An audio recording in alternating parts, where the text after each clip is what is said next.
Welcome to the Draw Shop's Get Genius podcast, where we talk to today's business influencers to pick their brain and pull out their genius. It's time to get genius. Hello, ladies and gentlemen. We are back with another Get Genius episode, and today I am speaking with a business and executive coach named Jason Treu. Jason is a top business and executive coach and sales trainer. He's a leading expert on human behavior, daring leadership, and relationship building. We go deep into relationship building and the importance of it and why you should be doing even more of it. Not doubting that you're not doing it now, but we're going to talk about why you should do more. At the heart of Jason's strategy is the understanding that people and your relationships are your true wealth. Everything we accomplish in life is with or through other people. So those of you who are going at it alone, we're hopefully going to change that and show you that you need other people and that most of your successes will come, if not all, are going to come because of what you're doing with other people. Jason works with experts, entrepreneurs, and executives to help get them unstuck and stand out by building key skill sets, creating their vision and purpose, and building key relationships that impact the bottom line.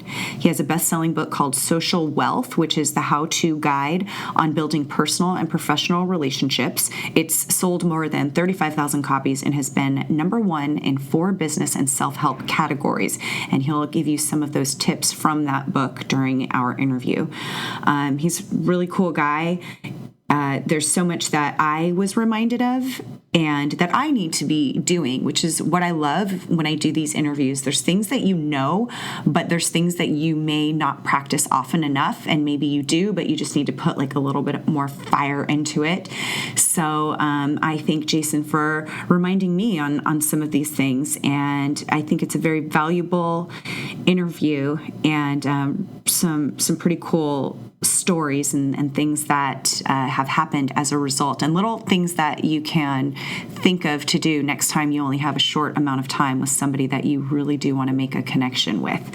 So enjoy the interview, and I hope you walk away with a lot of good tips. Hey, Jason, thanks so much for doing the show today. Hey, well, thanks for having me on the show and speak to your fantastic tribe. Well, we have a lot of good stuff to talk about. I'd first love to hear how you got into coaching and sales training and doing all of the amazing stuff that you do. What led you to that? Well, I guess like every entrepreneur, it's a very windy up and down road. And it started back in law school. I was interviewing for my second year internships in New York City, and I prepared ahead of time. I had spoken to most of the third year law school class, in fact, about questions to ask and what to do, and was super prepared. The last thing most people told me to do was just ask, an easy question at the end. And, at the time, I didn't realize it, but now I do. Was extremely naive. And it really changed the course of me not to practice. And I asked people, are you happy? And you think, well, at the time, I thought that'd be an easy question for them to answer, and they could talk about, why they were excited about being a lawyer in their law firm.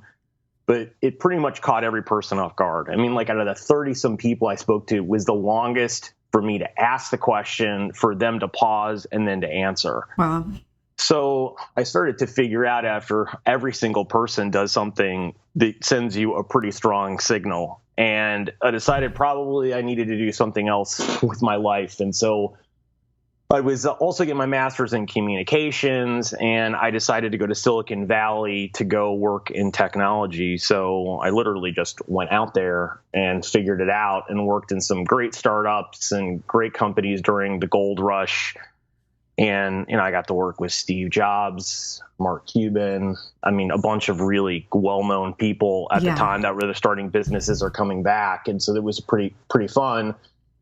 And then I decided to move closer to my mom, who had moved from Chicago to Dallas. And, I'd been through also the downturn at that point in Silicon Valley, which was pretty hardcore. And I moved to Dallas and was here for a while and just worked in various companies. And I worked at Hewlett Packard for a while. And then I just was like really getting bored. I mean, and I was also having up and down success throughout my career of doing things. And I realized after I had done, gotten my own coaching, done a lot of soul searching, that the reason is that my sort of strongest emotions and how I connect is through connection and belonging. And when I was working in a company and I was doing technology product launches or external things, I would have a lot of energy and be super successful at what I was doing. But when I was sitting back by myself for months at a time, everything would sort of dip. And at that point, I was like, there has to be something more than constantly riding this roller coaster out in my life. So I had decided to approach someone with a business idea of really small niche, right? Of just how to start a social life in like 30 days or less. And believe it or not, there wasn't a single book or anything out on it. And it's something that I had mastered here living in Dallas. And I was like, okay, if I've done it here and I have helped other people do it just, because I was just trying to be helpful, then there has to be something out there for people. Yeah. And I started to do that as a niche, and I leveraged someone else's business because I was like, okay, it's essentially free other than my time at that point. And so it was pretty successful, but I always wanted to go and do more business things. So I, decided to leave the person I was with because he really didn't want to go and do what I was doing, and just started to go out on my own. And I, written the book Social Wealth. And, just now I'm on this journey, and I just finished doing a TED Talk and how to get coworkers to like each other. So that cool. was pretty exciting. We'll have to have a link to that in the blog post for that. That's awesome. I created a game on it on how to build great relationships. And the funny thing about it is I was doing the research to figure it out. I ran across a study by Arthur Aaron, and he was trying to figure out how to build friendships really quickly.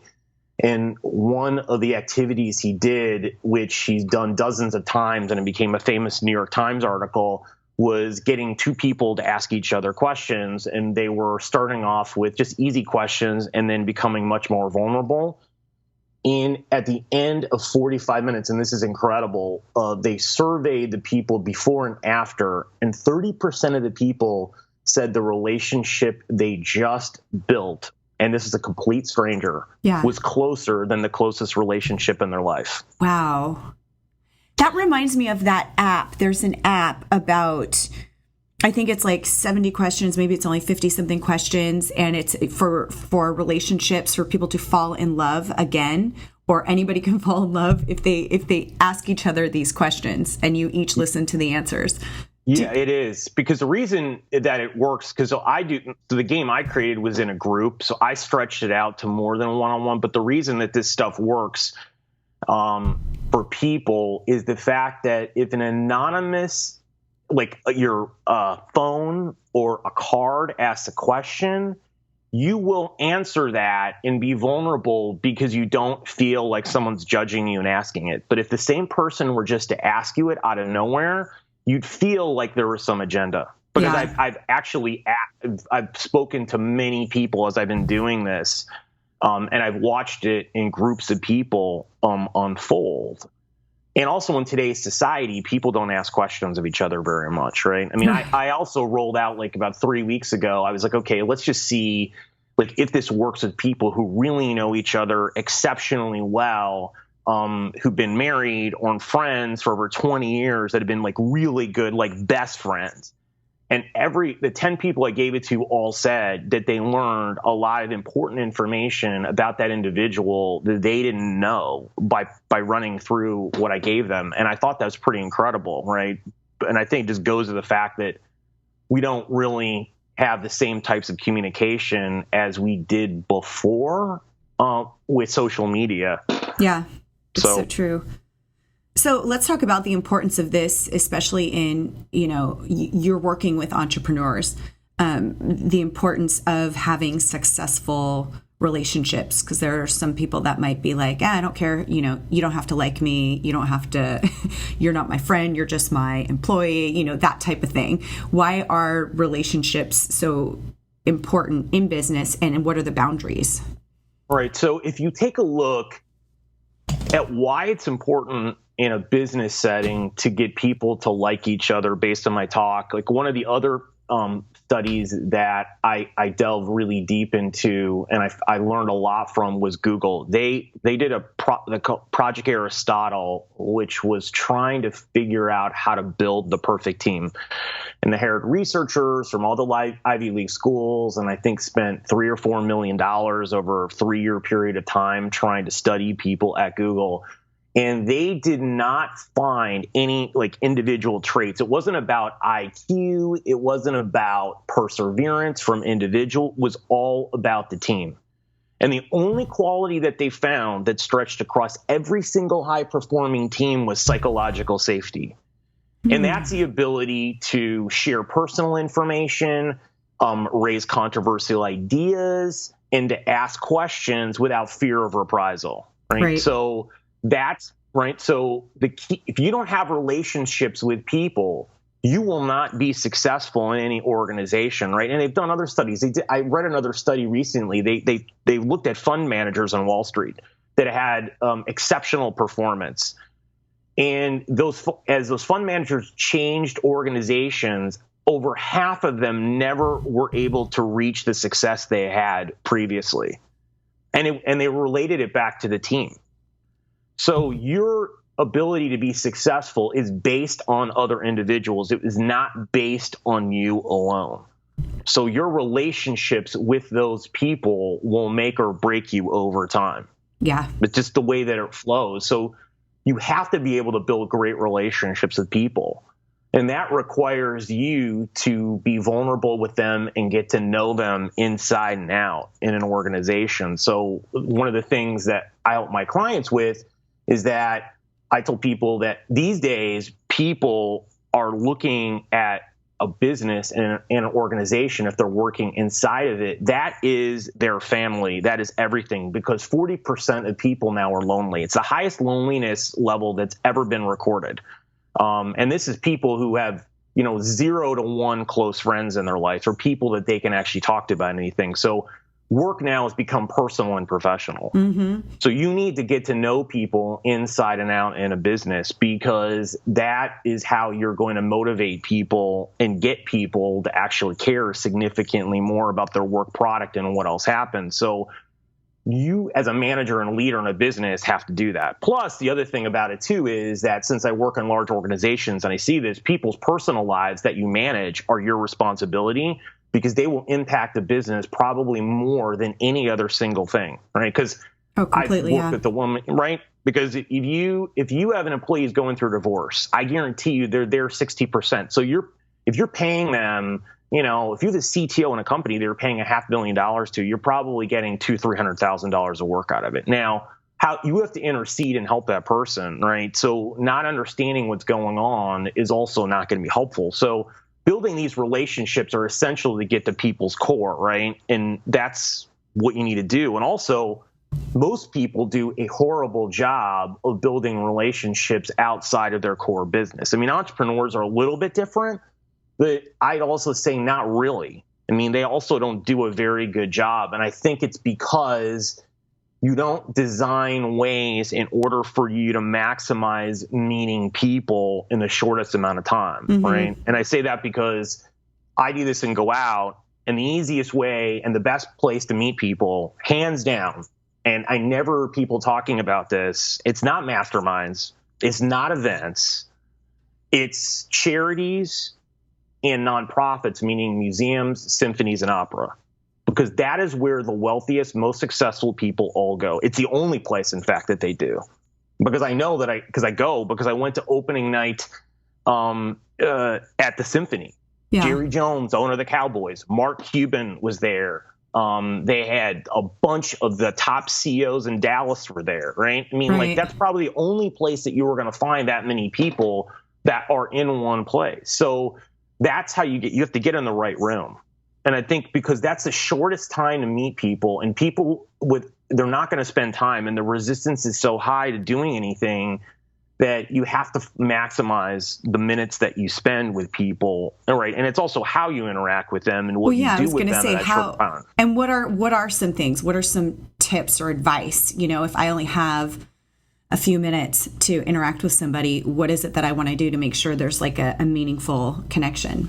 Yeah, so I think the thing is that if you take a look and understand how to build a relationship in a super high level way, then it's more helpful than actually along with doing the things. And what I found is that there's 3 areas that you have to get to create some urgency for someone to follow up with you. And that's building rapport, likability, and trust. And if you build those, you will get an urgency for someone to follow up with you. Because the reality is that with busy people, you have to create an urgency because you are fighting against the priorities and needs and wants of people in their inner circle or people very close to them. And you have to get to that place for them to put those aside and put you in the mix. And so, when it comes to rapport, the key thing is you need to talk about what other people love. And the way that I do that, and you can ask them right away, is I ask all the time, so what are you most excited about in your life? Like, what are you most passionate about? Or you can ask them, like, what projects are you working on that you're most passionate about? Because then you find out what makes them tick, what's top of their mind, and you can talk about that agenda item at a time with them. And that's the key. It's not about you, it's about them. And even if you don't know anything about it, you can mention if you have friends that are doing it. You can ask them questions of why they like to do it. You can just ask really anything at that point. And the key is that how you build relationships is that we're all emotional. We're not logical, right? If you look at all the research, we lead with emotions. That's how you get people to care about you in any relationship, right? Emotions driving the car, behavior and cognition are sitting in the back seat. Right. And so once you do that, you will be able to take that relationship to the next level. And then likability is just simply just have to listen and be present, right? Because most people are looking around and 93% of communication is nonverbal. So if you're looking around or doing it, people sense that you don't care. And it happens all the time. And with trust, the key paradigm there is on caring. I mean, that's the one thing of trust. There's a lot of other factors, but trust caring is the one that trumps them all. And how you do that is you try to help someone, right? You may introduce them to someone else. Maybe you buy them a drink. Maybe you just give them a suggestion on a book or something else. I mean, it can be the smallest level of stuff, but the key is that when you're dealing with successful people, if you lead with giving, you show them that you get it. 1, 2, the only people in their life that typically give to them are people in their inner circle. So psychologically, you place yourself in that area because that's the only way that it happens. I mean, people are in those situations always taking. And if you ask successful people what they're most afraid of is getting taken advantage of.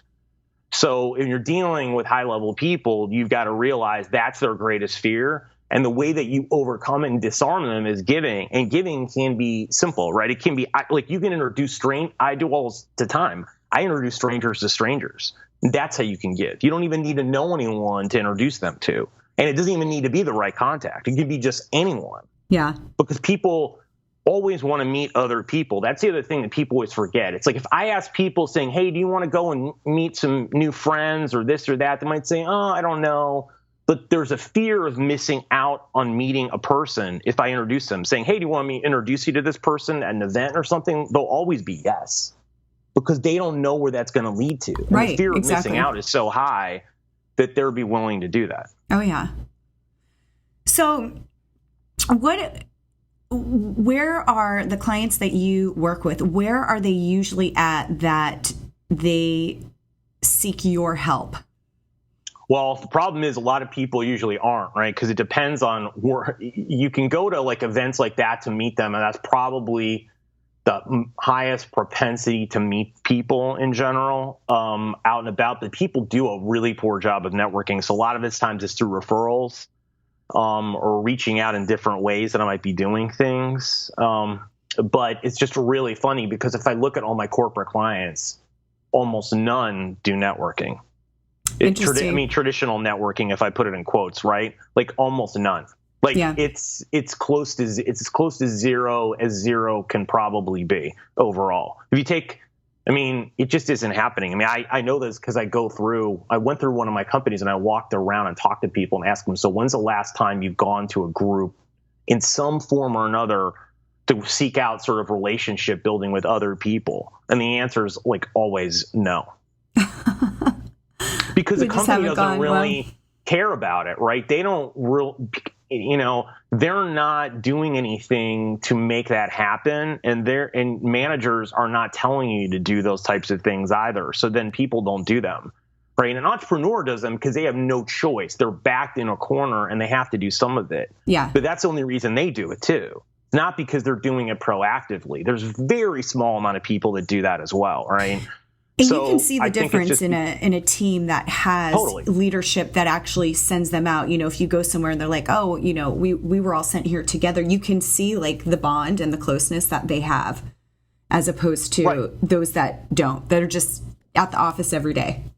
Yeah, because the thing about it is that if you don't, the most successful people get diverse opinions around them that challenge their assumptions, beliefs, and introduce new ideas. Mm-hmm. And most people are just living in an echo chamber. And that's basically where you surround yourself with like-minded people. You're not getting other opinions to challenge what's going on. Very few people do that. And that's why that eventually those successful people all crater, because they don't have anything to counter their current thing. Or what happens is the business is successful and all of a sudden it's not anymore, because they're not on the cutting edge. The idea they had at one point was, but because they're not surrounding themselves with other people and in a learning and curiosity mode on a consistent basis, eventually this thing dips down and you don't have it anymore. Right.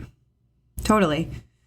So what are the things that you're doing with your clients? Are they, when you do start working with them, are they in the position that they're, either trying to figure out, is this what I really want to be doing, that they feel stuck, or that they're not, their business isn't growing the way they'd like? What are the different scenarios? Well, it's probably that.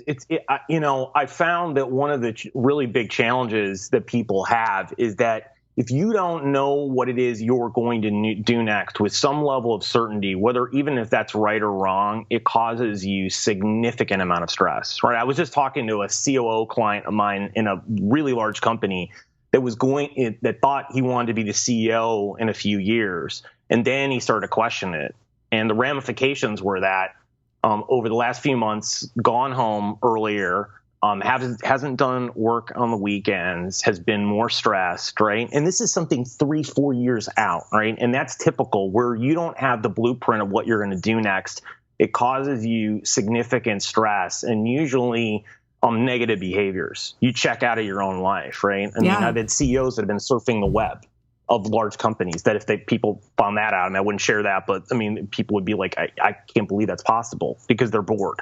Yeah. And they don't want to do work, right? So that happens in people who have, poor performing teams, and they're having leadership challenges with their board or other people, or sales managers or leaders that are having problems motivating their team or getting the performance and the results, right? It's all those types of things. And usually, almost always, it's never what they think it is, right? So if someone comes to me with a leadership issue, it's always something that's internal to them, right? I mean, change comes from the inside out, and that's the problem with most of the people who do what I do. They don't really spend enough time up front doing sort of deep self-inquiry, or I call it like mini therapy with people, to really find out about their backstory. I mean, going on from early on and finding out where their current challenges lie and what goes before them, right? It's not that. And an example I'll give you is that I was working with a sales team a couple years ago, and a woman came in, I was a sales manager and wanted to sell more. And that's like typical, right? So as we delved down in it,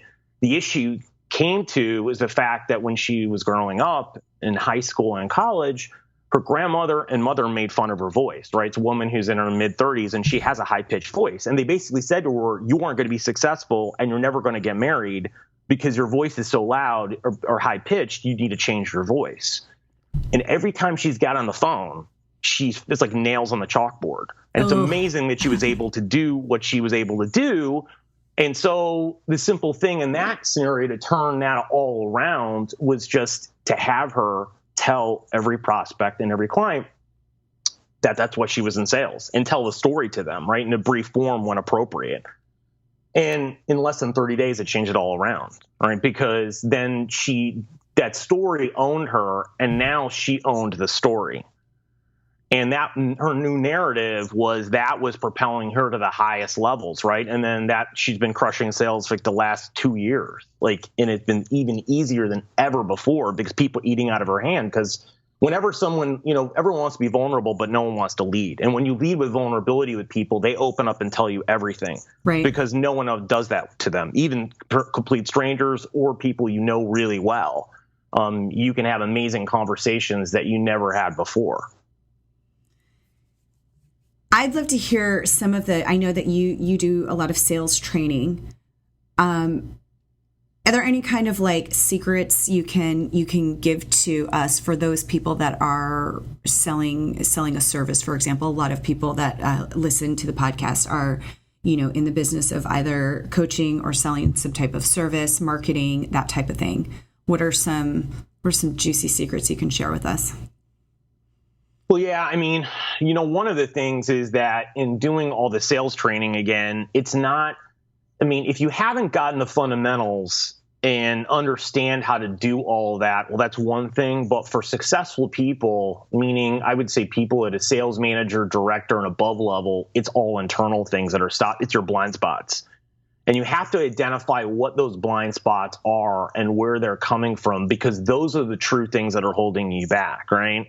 I worked with a person whose issue was they weren't listening. And the reason they weren't listening was not because they were a bad listener. It's they grew up in a house of 5 kids, and the only way they ever got heard was talking over the other person. And yeah. So, right? So talking through that and getting to that point and having them realize that, then that changed everything. And then they became a much better listener and a better manager. So those blind spots are the things that are going to give you the most lift as you identify what they are, because that's the real thing holding you back. Finding some new sales, technique or strategy will give you incremental lift at that point, but it won't give you exponential lift. Right. And so I would do that. The other thing about it is that the law of reciprocity really works with people, meaning that if you help someone that especially you don't really know very well, people feel indebted to you. And it's like one of the laws of influence. So if you go and lead with giving with a prospect and do something nice for them, they are going to want to do something back to you. And it even can be for a current client, right? Yeah. So that's really sort of helpful. And there's a book, and now I'm drawing a blank on the name. We can put it in the show notes. It's called Giftology, and it's a great book. And I give it to my clients, and it is amazing. If you give the right gifts to people, and you have to, and the book goes more into depth on this, on how to do it. It's by a guy named John Ruhlin. You can do some pretty magical things for people, right? When you get to know them and help them, right? I had a CEO of mine who loves the Patriots. So I found out a Bill Belichick helmet. I had to look around. It was really hard to find an actual Patriots game helmet with his name on it. I had to go through a charity auction, and that was even hard to find. And I got it to him, and it's like sitting on the middle of his desk right behind him. Yeah. And those are the things for salespeople and stuff to the right people that you have to calibrate and do, because that shows people that you care. It's not, it doesn't matter how much it is, but it's more important that you line a gift. And he loves Bill Belichick and talks about him like in meetings with his executive team, right? Yep. So I know this. I think that's one of the most powerful things. And Eric and I, my business partner, it never fails. So if there's a relationship you want to make, if there's a connection you need, like a customer you're trying to gain, the coolest thing about giving is that it immediately, like you were saying earlier, it immediately opens them up, kind of softens them, and they do have that trust for you. And I think it's funny how there's a lot of business owners, entrepreneurs that they're pretty quick to spend dollars on marketing, their digital marketing or whatever it is, because they'll see the ROI there. And really, that's essentially what you're doing when you're getting a gift. It's really like it's marketing expense in a sense. Oh, you know totally. What I mean? It's a total marketing expense. Yeah, and if you just look at it that way, because I think some people you got to switch that perspective of, wait, I have to give something for free, but I would normally that costs money, but you just spent all these thousands of dollars, on your Facebook ads or whatever it is. So if you think of it that way, and then you will see, it's immediate. You see the return that you get from that. And the thing is too, is when you give that way, people are so likely to refer you because they have such trust in you. You've just started off this whole relationship on a really on a strong foundation. Yep. And I'd say the last thing you can do is, if you're a salesperson and you have a team of people, is to get together and sort of run the type of game I was talking about, where you get people to start answering questions about themselves in a group. Because what happens is that empathy is formed not through having common experiences, it's common emotions. Meaning that I don't need to, you may have had a parent who died and I may not have anyone who's died, but everyone's felt loss at some level, right? Right. And when you can have empathy at a emotional level with people and bond at that form, and people are vulnerable, the collaboration, communication, problem solving, and performance all goes up. Because one, you've just done psychological safety. Two, because I did in my speech, I read dozens and dozens of research that they've done in depth on teams. And that is exactly how you increase performance from people, and that will work significantly harder and more in order to be successful. Because when you really think about it, and I've asked my clients, people who work for them, why do they stay up to 2 a.m. doing emails and doing work? It's not for their personal success. It just isn't. I know people always say, well, why would they do that? And I'm like, it's not. The number one reason they stay up that late is because they don't want to disappoint the other person. Oh. And that's what you do as a leader by creating caring and doing this. People will work astronomical hours for you and do it because they don't want to disappoint you. And that's why caring as a leader and as a manager is so critical, because you will suck every ounce of performance out of that person because they're leading with that, right? Because they're in a contribution mindset at that point, right? Which is also a very powerful one to be in, because then they're willing to go into more uncertainty than they are just for themselves. Right. And that's just the logic of life, right? So, but that's when I talk to people, and that's one of the realizations I found a couple of years ago through doing this. I thought it'd be some other answer, and then I started to put the dots together, and I'm like, well, no, people are doing this because they don't want to disappoint the other person. Yeah. And that's the powerful thing of how you have to lead with other people. Yeah. No, that's so powerful. So we've talked a lot about relationships and connecting with others for sales and leadership. I'd love to hear your thoughts on creativity as a leader and how to work with that and why it's so important in your business and in leadership. Well, I think one of the challenges often is that creativity and innovation is the key, because you have to change whatever it is that you're doing, and there's always new ideas floating around, and I think you have to empower them. And most of the times what happens is that organizations are very poor at either mining that information internally or externally, right? Mm-hmm. Because I've seen issues where, corporate office is having a problem solving it, and instead of talking, and the people that they're interacting with, like the next managers down, don't have the answers, but the people below them do. Sorry, but people are not communicating that, and that information is not getting up because the second line managers aren't mining their people well enough and asking information and getting the data that they have, right? They just don't ask the questions, or they have their own assumptions and they just don't really even care to ask, right? Whatever it might be, or even if they get the data, they form something else. So I think part of it is that you have to, be in a room, and when you start brainstorming with people, if you're a senior level person, like a little tip is that, or the most senior person in the room, is that you speak last. Because if you speak in the beginning, what happens is you poison the well, because people will then start to acquiesce and they won't share their own ideas. Yeah. And you usually start with the most junior person and you go around, and that way you get all the ideas out on the table. and you're better able to figure out what to do with them, right, in a decision-making process, because you'll actually get them all rather than not. And I think that's an important part of, creativity, is just getting it. But also, it's about rewarding people for innovation. And I think it's like, before we talked about, is that it's getting people in an organization to go to outside events. It's doing other things that will start to spur people to start thinking about ideas in new ways. It's getting closer to, customers or partners and understanding their business, right? I mean, I think it's doing a lot of things that you normally don't think about people doing, right? And getting the creative juices in their own life going. And every business is a little bit different. And so you have to kind of customize the creativity part to whatever it is that you are doing.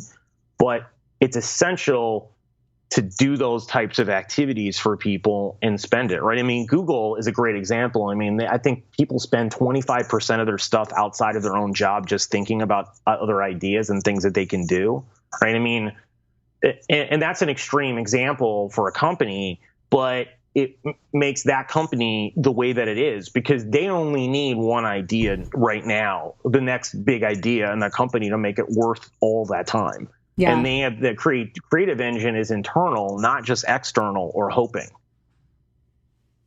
Wow, that's so. Oops, my little pen dropped. No, there's so much genius in all of that you said, and there's so many things to think about. And I think, for our listeners, I think a lot of them will appreciate this. I do.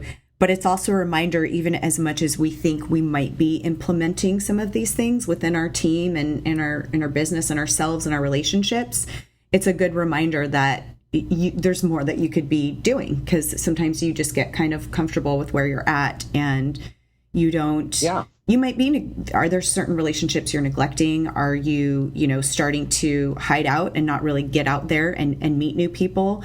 Are you, think about the problems or the things that happen. Are you thinking creatively in terms of how to solve them? And think of your team. When was the last time you really connected with them and talked to them and asked them how their day was? Yeah.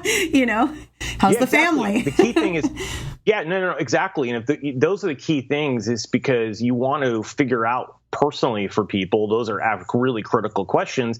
And then asking questions like, so what do you think we could do around here better? Like, what changes do you think may be helpful for this organization or team or whatever it is? What challenges do you see? How would you solve them? And you will get the best. I mean, you will get such great feedback. We do that a lot. There was a whole, I think it was on, maybe it was 2020, maybe it wasn't 2020, but there was a whole special. It was kind of like a mini documentary on you asking your frontline and the kind of feedback that companies were getting, because they often just kind of look at that top tier and just speak to each other instead of actually going to the people that are interacting with your, the people that are answering the phones, the people that are selling for you, the people that are producing for you.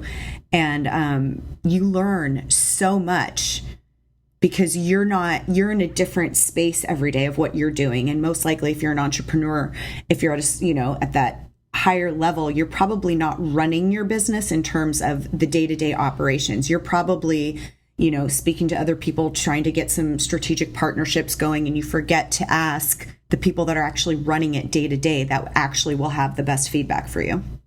Yeah, I mean, one thing that I have clients of mine do is just walk around the office and talk to people, because they don't.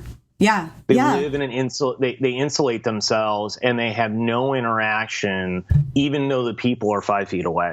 Right. And the problem with that is people are much less willing to go and tell you when there are problems or challenges or bring up solutions if you don't. And every time what I have them do for 30 days, set 15 minutes on their calendar to walk around and say hi to people. And I say, I'm not even going to give you any questions to ask. I'm just going to have you go around and do whatever. And you tell me in the 30 days what the difference is. And every single person I've had this do, and it's been several dozen people at least, all say it's been business changing. Because the information flow that they have gotten and all of the other things that have happened out of that, was just crazy for 15 minutes a day, not 30, not an hour, not 20, but just 15. And if you had to do it for 10, you would get the same result. Yeah. I mean, ultimately, kind of the theme of this whole interview is creating value and seeing the value in other people and allowing them to feel valued, because that's really where the true connection happens, is when you each appreciate each other's value, and people just operate so much better when you feel Definitely. valued and you feel your worth. Yeah, definitely. And I think it's just something that we all have to do a better job on. And I don't think it takes necessarily that much more time. It's just you need to ask different questions. Mm-hmm. And it's just a continuous practice that you just do. It's just a continuous practice, right? Yeah. And I think that's, and that's the challenge that we have today as people, right? Because everyone wants it fixed right now. Everyone wants like the ESPN highlight room or the Facebook, news feed. And I'm like, life doesn't work like that. Right. It's a continuous process that you have to go through for the rest of your life. Because if you're a leader and you get promoted to a vice president of sales, well, if you end up running the sales organization, you're going to have new blind spots that you didn't have before that you need to investigate, right? So it's ongoing. You don't just remove things and then go to the next place. You have to consistently do what you've done in the past and take it to the next level, because as your responsibility and, growth, your business grows, you're going to have more things come up that didn't come up before. So you have to have a process of mastery and understand what to do, because if you're running on autopilot, I guarantee you will hit a rock bottom. Yeah. Because every one of my clients do. That's inevitable. how people live your life, right? Oh, You go from peak to rock bottom, And the key for mastery is that, and I've watched people, is that you get your peak, your valleys are halved. So now your next peak is 50% higher than your last one. And that's how you see people who start to have continuously get their lives better, more successful and more fulfilled, right? Because success without fulfillment will never lead you anywhere, right? But to get both, you have to operate in a way where you're having systems, you're getting people, you're getting support that are going to help you do that process. And if you do that and institute that, and it's not really that hard, it's just you have to have some system, right? Like you would to build a product or anything else, right? You've got to have the raw materials. You've got to have people making it, selling. Well, that's all systematized. Well, people just don't think about their life like that. They think, well, I'll just get up and I'll do this stuff and it'll go work. And I'm like, no, it won't, because eventually your skills and abilities run out and you hit a ceiling. And then when you hit that ceiling, your life just craters at that point. Yeah. You have so much incredible knowledge on all of this. Where can we send our listeners to learn more and really get them to stand out and create more intrigue with others and build those relationships and get more advice on all of that? Where can we send them? Sure. You can go to my website, which is jasontreu.com, and there's tons of materials on there. And my coaching services and my book, Social Wealth. And then if you go to cardsagainstmundanity.com, okay, you can go get my team building game and download it with instructions. Oh, awesome. I didn't even know there was a team building game. Okay, we're going to have links. It's a great one. We're going to have links to all of this. You also have, a great YouTube channel, all kinds of good stuff that we'll make sure we have in the show notes and in the blog post.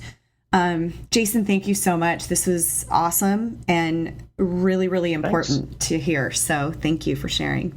Thank you for listening to today's Get Genius. You can learn more about The Draw Shop at www.thedrawshop.com on Facebook, LinkedIn, and Twitter. Your home for kick-butt custom whiteboard marketing videos.